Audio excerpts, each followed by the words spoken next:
Okay, welcome to Chem 1225 Acids and Bases Lab. This is a really qualitative lab. We're going to be looking at lots of neat little tests to tell whether something is an acid or a base and to even get a vague idea of how strong it is. It's a lot of fun to just see these tests happening. So there's not a whole lot that I want to tell you in this introduction, but there are two things that I want to kind of point out.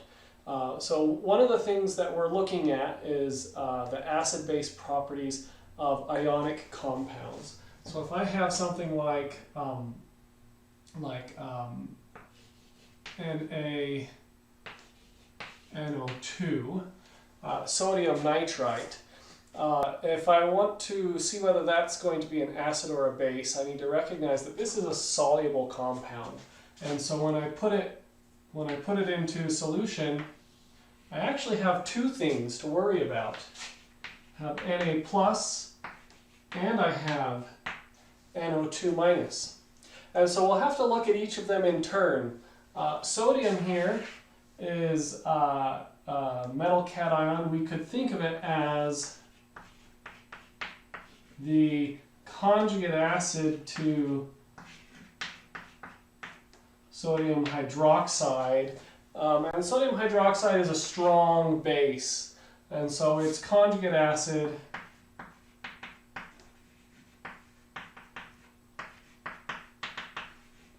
is actually not going to have any acid strength at all.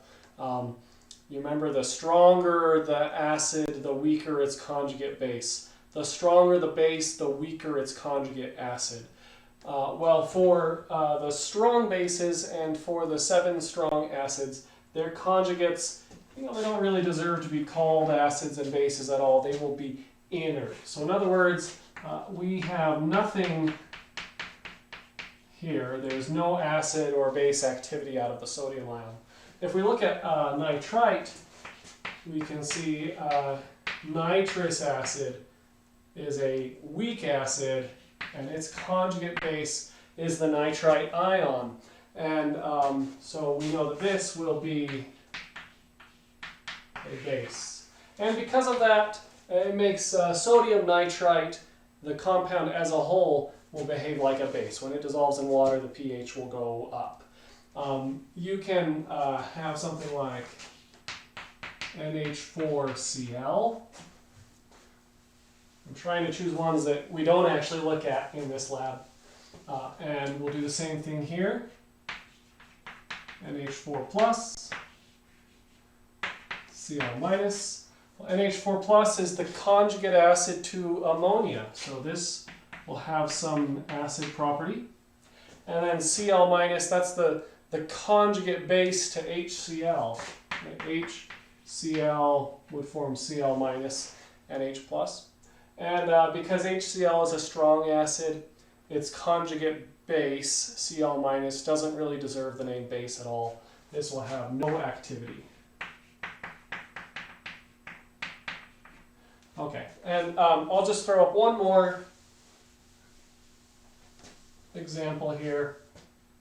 We could have something like NH4 2 CO3. So here we have NH4 plus. We already established that this is an acid. CO3 2 minus, that's the conjugate base to bicarbonate. So this is a base. And so if I put ammonium carbonate in water, what will be the overall effect on pH? Will this as a whole act as an acid or as a base? Well, it's got two different components, and it would get to be a bit complicated. In principle, we could solve it. We just have to look at the Ka value here, the Kb value there, and we could make a comparison. But anyway, for this lab, we're not going to deal with complex things like that. Okay, so that's how we deal with salts. That's part C of this lab. And then throughout this lab, we'll be using acid-base color indicators. And color indicators are a little bit confusing at first. They seem almost magical. and that they change, these vivid color changes happen when they're in a acidic or basic environment. And so I want to explain how they work, what's the mechanism behind them, and sort of demystify them a little bit. So acid-base color indicators are actually weak acid, weak base conjugate pairs. And if we think of the Henderson-Hasselbalch equation, pH is equal to pKa plus the log, the concentration of base over the concentration of acid, where these are a conjugate acid-base pair. Ordinarily, we use the Henderson-Hasselbalch equation in the context of buffer solutions, where we either control or calculate the amount of base and acid and want to find the pH, or maybe we want to set a target pH and calculate how much base or acid we need. The problem is we don't want our indicators to be affecting the pH at all. And so if you have two different acid-base conjugate pairs in one solution, the one that is in higher concentration is going to sort of take control and dominate and govern what the pH ends up being. And if you have another acid-base conjugate pair that is very dilute, then it will just follow the pH of the other solution. And so what I mean by this is that in all of our solutions today, we're just going to put a tiny bit of those color indicators in, and they will not control the pH, but rather the pH will control the ratio of base over acid. And if we think about how buffers work and the Henderson-Hasselbalch equation works, we know that over a relatively narrow pH range, then your amounts of base and acid will change by quite a lot. So if I take the pH equal to pKa, then they're perfectly equal amounts. And if the pH is just one pH unit greater than pKa, well, it's pretty much all base. It's not technically 100%, but it's mostly base. And if the pH is just a little bit less than the pKa, then it's mostly acid. And so over a relatively narrow pH range, your color indicator is going to shift from being mostly base to mostly acid, or mostly acid to mostly base if we're going the other direction. And the bottom line is that color indicators are just a special class of acid-base conjugate pairs where the base and the acid are different colors. So if we think of bromothymol blue, this is one that we will be using today.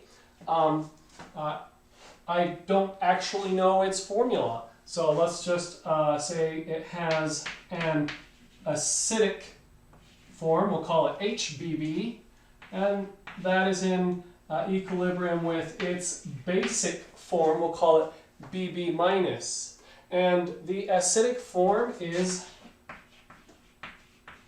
a nice bright orange color. And the basic form is a beautiful deep blue color.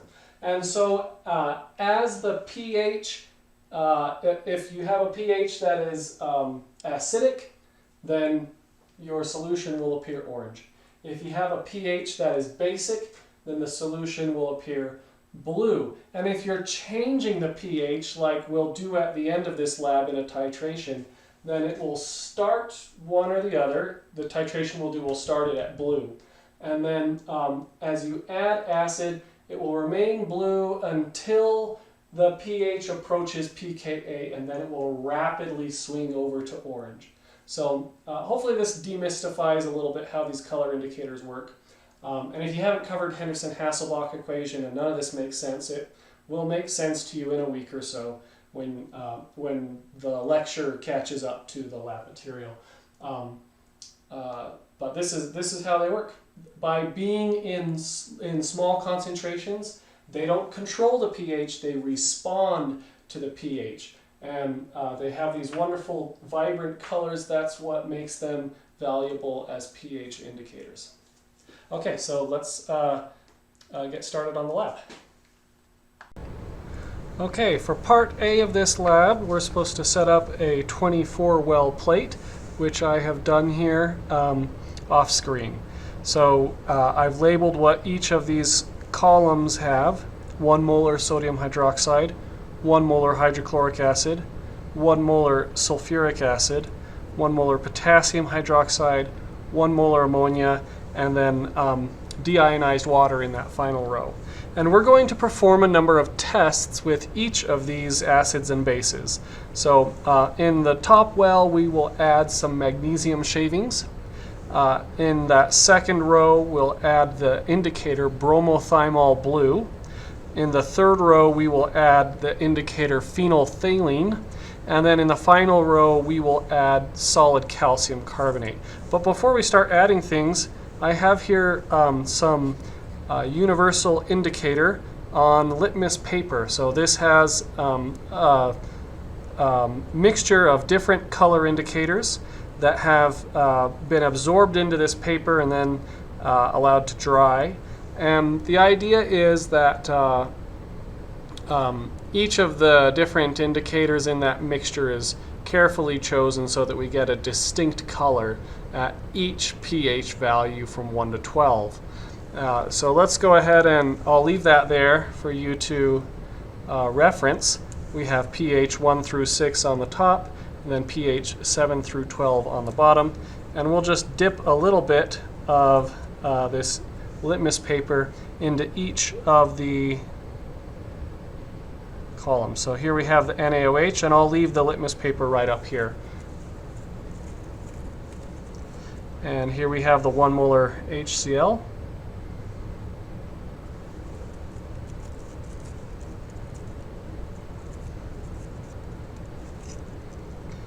One molar H2SO4,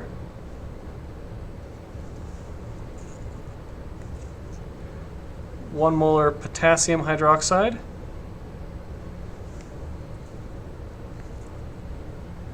1 molar NH3, and pure deionized water.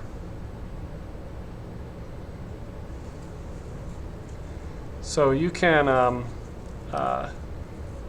look at the color on the end there and get a good estimate of the pH of each of these different solutions. Now I have here some magnesium metal shavings. So this is just pure magnesium metal. And I'm going to put a few into each of these. If I can get my scoop to work. There we go. Okay. So first, magnesium in the NaOH. Oh my goodness, that was a lot more than I meant to put, but that's all right. Some into HCl. And hopefully you can see that the HCl is bubbling vigorously. I'm going to grab a lot smaller of a scoop here. Okay, H2SO4. Also bubbling. KOH.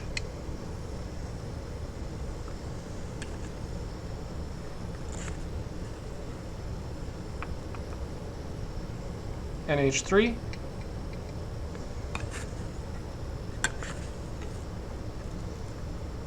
And H2O. I have a camera with hopefully high enough resolution that you can make sense of that. But I'll describe what I saw just in case I don't. And that's that the hydrochloric acid and the H2SO4 exhibited vigorous bubbling, and none of the rest of these solutions seem to be doing anything at all. Now I have an indicator solution, bromothymol blue. And we'll put some, just 2 drops in the NaOH, 2 drops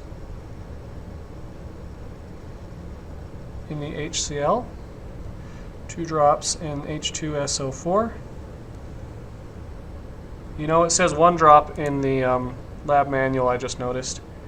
So I am a rebel, and I'm putting 2 drops. That's the KOH, NH3, and pure deionized water.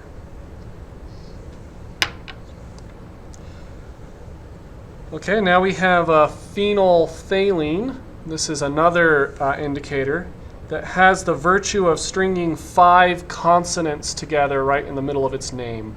Phenolphthalein. It also has the virtue of indicating pH by its color. So here's phenolphthalein in the NaOH, HCl, H2SO4, KOH, NH3, and H2O, the deionized water. And then finally, we're going to add some calcium carbonate to each of the wells in this bottom row. So here I have a bottle of calcium carbonate. We only need a bit. So here's some calcium carbonate into the base. Sorry, an NaOH. Here's the calcium carbonate. I'm worried about the quantity there. I want just a tiny bit of calcium carbonate in the hydrochloric acid. Hopefully you can see that fizzing. A little bit of calcium carbonate in the sulfuric acid. Again, fizzing. Calcium carbonate in potassium hydroxide.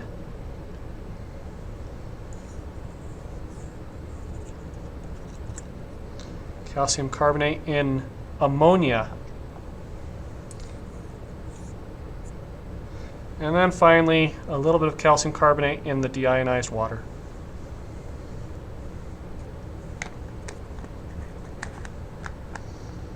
Okay, we'll cap that. And so that's it for part A. You can look at these responses and develop a schema for what acids and bases do under each of these different tests. I do want to point out that the ammonia here on the litmus paper has changed its color over the course of these last few minutes. And indeed, the ammonia in these wells could potentially change a little bit as well, because ammonia is a volatile substance. Over time, if I start with 1 molar ammonia solution, all that ammonia will eventually make its way into the air, and these wells will, given enough time, essentially turn into deionized water as all of that ammonia escapes. You can tell that ammonia is volatile because you can smell it. If you can smell it, then that means that molecules are escaping solution and they're reaching your nose, which gives a really new perspective on activities like changing diapers or cleaning toilets. Anything you can smell is literally in contact with your nasal membranes. So anyway, we will now move on to part B. Okay, here for part B, we have prepared another well plate with some 1 molar hydrochloric acid, 1 molar nitric acid, 1 molar sulfuric acid, 1 molar phosphoric acid, 1 molar acetic acid, and then this is saturated boric acid, or H3BO3. And the first thing we're going to do is use this litmus paper to test the pHs. Again, we've got the scale there for reference. So 1 molar hydrochloric acid we've actually seen before. Here's the 1 molar nitric acid. Oops, I'm going to leave that. No, I'll move it. There we go. 1 molar nitric acid. 1 molar sulfuric. I believe we saw that already as well. Okay, now we've got some new things. Phosphoric acid, 1 molar of H3PO4 and 1 molar of acetic acid. Acetic acid is the acidic component of vinegar. And finally 1 molar of boric acid. Now, it may be a little bit hard for you to see, but the acetic acid has some orange color to it. It's not as red as these other four. And the boric acid is distinctly orange. If I were to make a comparison here for these two, maybe I can bring it up here and let you get a better view and make that determination for yourself. Okay, so that is the acetic acid, and this here is the boric acid. Okay, now for the second part of part B, we're going to be adding a tiny amount of calcium carbonate, first to the hydrochloric acid, and then to all the rest. And I will try to add an equal amount to each of them. So there's hydrochloric acid.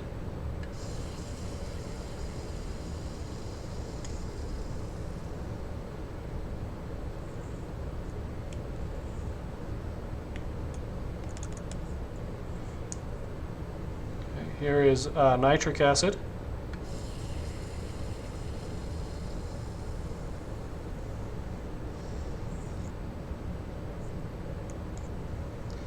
Here is sulfuric acid.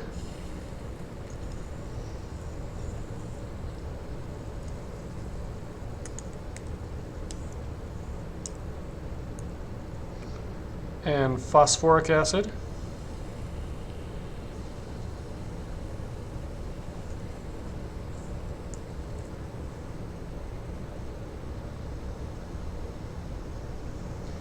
Acetic acid.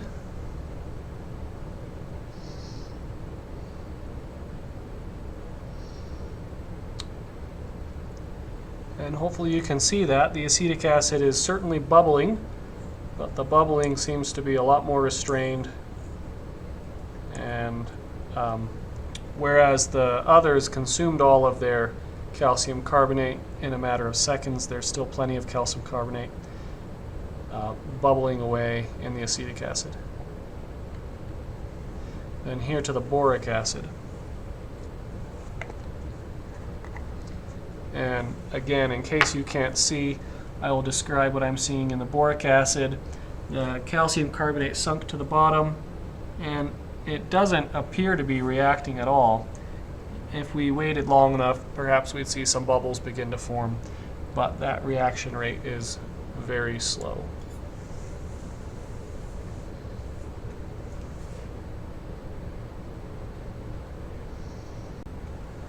Okay, here for part C, we're looking at salt solutions.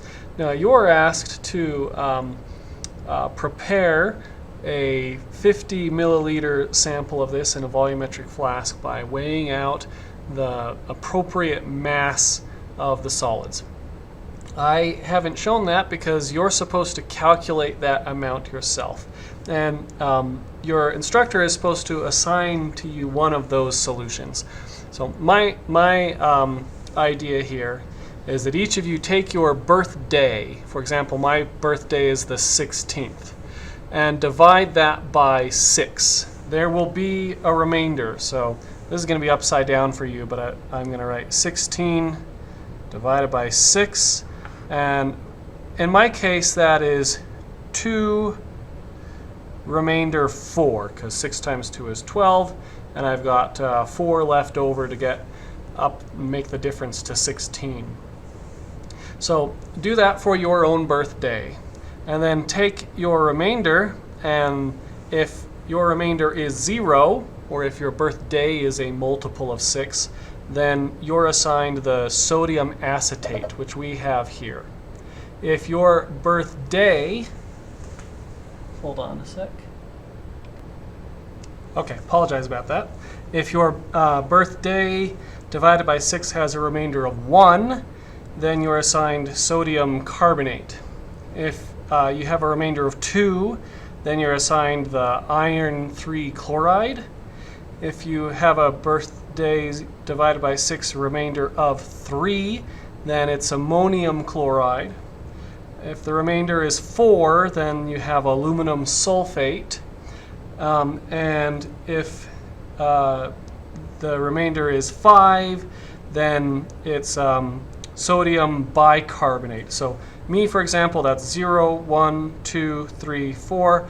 I would calculate the mass for aluminum sulfate in order to produce 50 milliliters of a 0.1 molar solution. And I've written right here the anhydrous formula. And I want to point out that most of these have some degree of hydration, which is going to factor into the molecular weight of the solid and the amount in grams that you need in order to make your solution. Okay, so here we just have those 0.1 molar solutions all ready to go. And for part C, we're going to test each of them once again with the pH litmus paper. So I'll put the key right there, and we'll just go through them one at a time. So this is sodium acetate.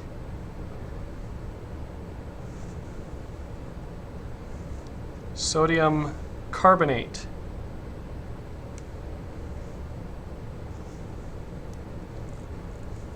Iron 3 chloride. That one is perhaps surprising to have iron 3 chloride turn the litmus paper red. Ammonium chloride.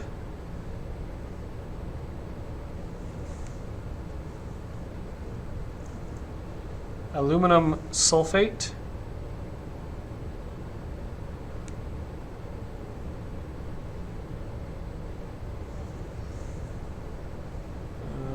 That one's a bit surprising even to me. And sodium bicarbonate.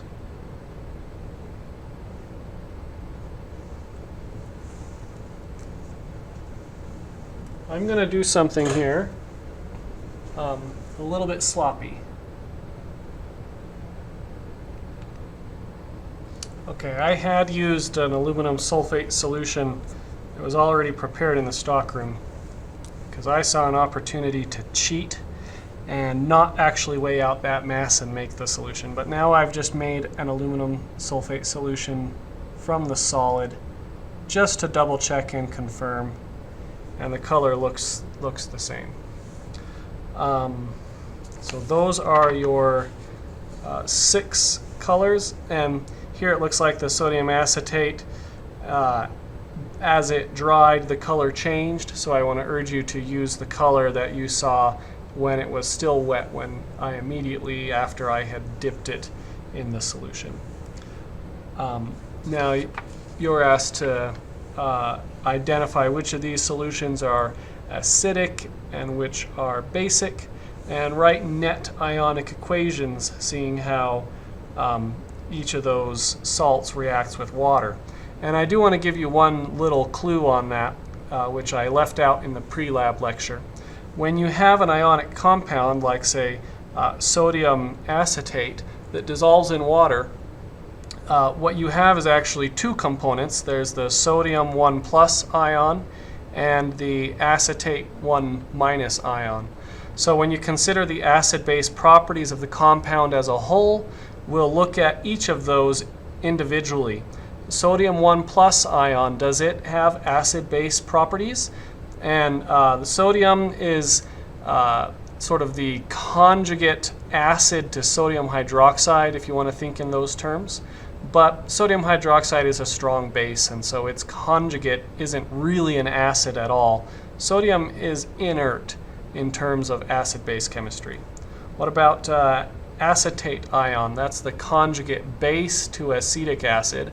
Acetic acid is a weak acid, and so its conjugate base will have some basic strength. And that's why we saw the sodium acetate, I'll get it wet again, giving a bit of a green color. It is a basic solution here instead of an acidic solution. I'll let you do the rest on your own. Okay, here we are with part D. So I chose at random to get unknown number 3, and I don't even know what unknown number 3 is. I avoided looking at the answer to make this experience more authentic. Now you're supposed to come up with your own procedure for determining whether this is an acid or a base. I decided to throw all of our tests at it. So here I have a small amount of unknown number 3, and we're going to try adding some litmus paper, some bromothymol blue, some phenolphthalein, magnesium shavings, and calcium carbonate. And then down here I have carefully measured exactly 1 milliliter of the unknown, and we'll be doing a titration with it once we know whether it's an acid or a base.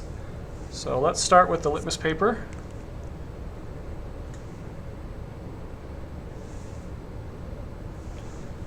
Okay, and then we'll add some bromothymol blue. We'll add 2 drops.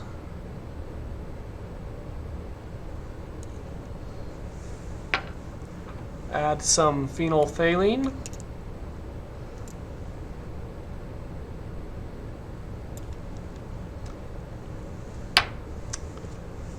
Magnesium shavings.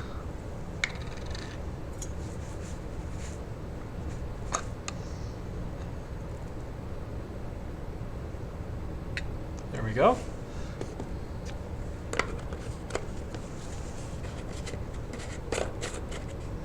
And then finally, a bit of calcium carbonate.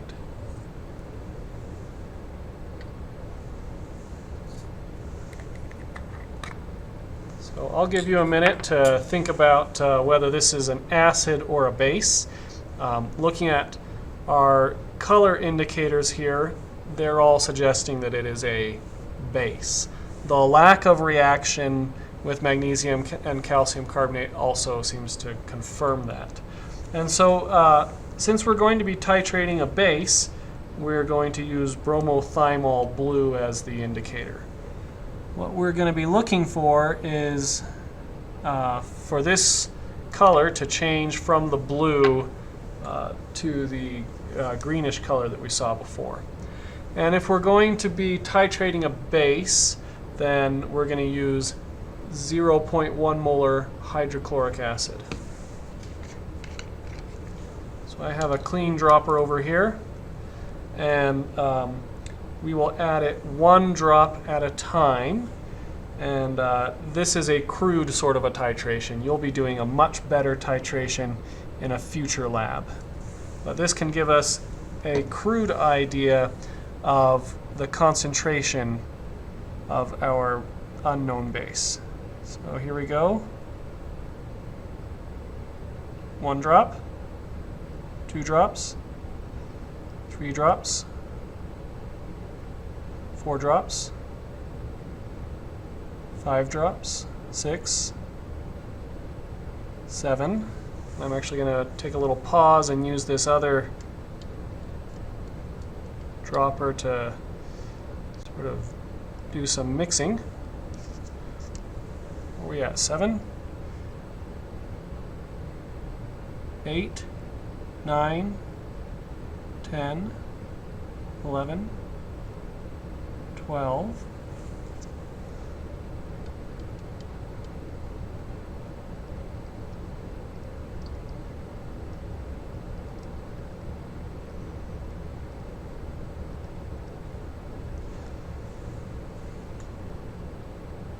13, 14, 15, 16, 17, 18, 19, 20. We're at 20 drops now.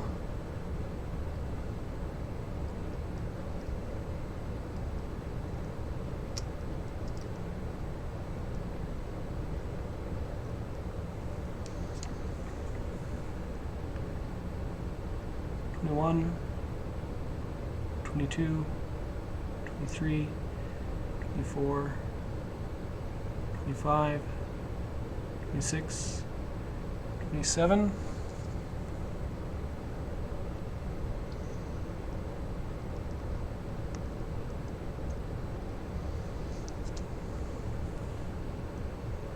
'28, 29, 30.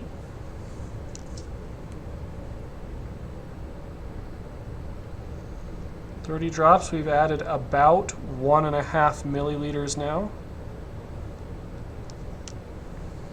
Let me get some more. And I'm actually going to put some of the acid right there. We'll put some indicator in it just so we have an idea, remind ourselves what we're looking for as an endpoint. Oh, it's not green, it's orange. Look at me, I forgot the color that we're looking for. Okay, so we were at 30 drops. Let's keep going. Those are just bubbles, those weren't real drops. Actually, let me, there we go. 31, 32, 33, 34, 35. We're starting to see a bit of orange color when the drop enters, and then it goes away as it mixes. So that means we're not there yet, but we're getting close. That was 35 drops, 36, 37, 38, 39, 40. Ooh, we're mighty close now, which is good because my well's about to run out of space.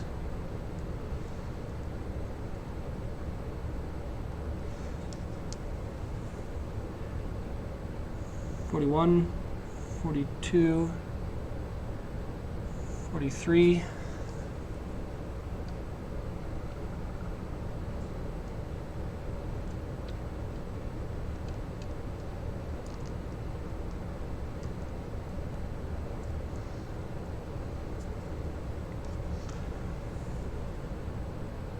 '44.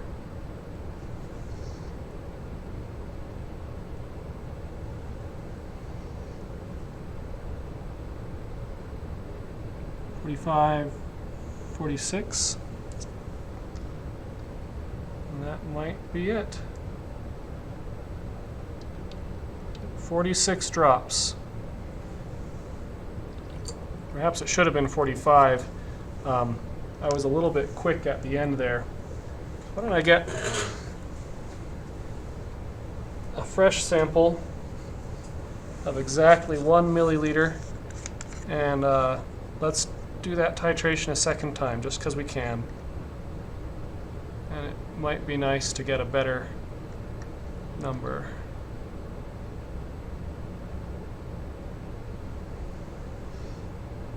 Okay, that's 1 milliliter of the unknown.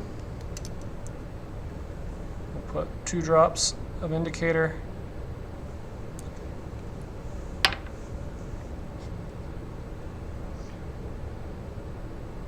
And now we know where we're going to be stopping about, so we can be a little bit more careful. Okay, so we have 1, 2, 3, 4, 5, 6, 7, 8, 9, 10, 11, 12, 13, 14, 15, 16, 17, 18, 19, 20. That's 20. Let's go ahead and give it a bit of a stir.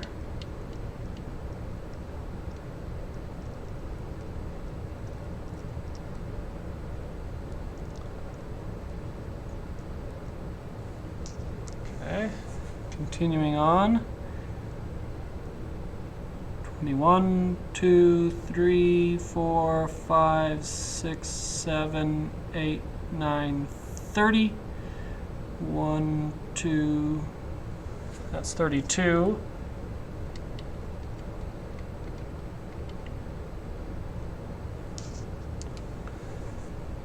33, 4, 5, 35, and let's just go dropwise from here.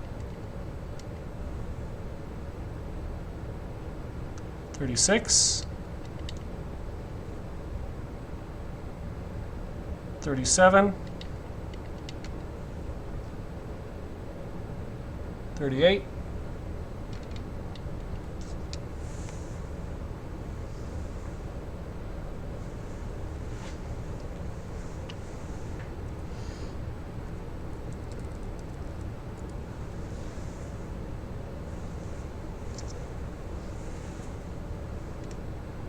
'oh. I just better get a new dropper.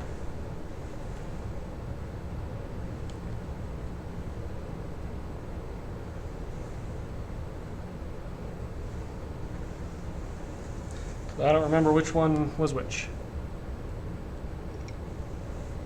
Okay. 39.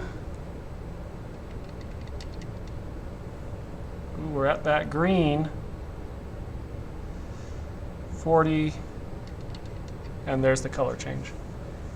So I think the first one was 42 drops and this one was 40. You can go back at the video and double check that. So you can average those two, it's about 41 drops. And for a really sloppy dropper pipette titration, I think those are actually remarkably consistent with each other. You can use the fact that there are about 20 drops per 1 milliliter.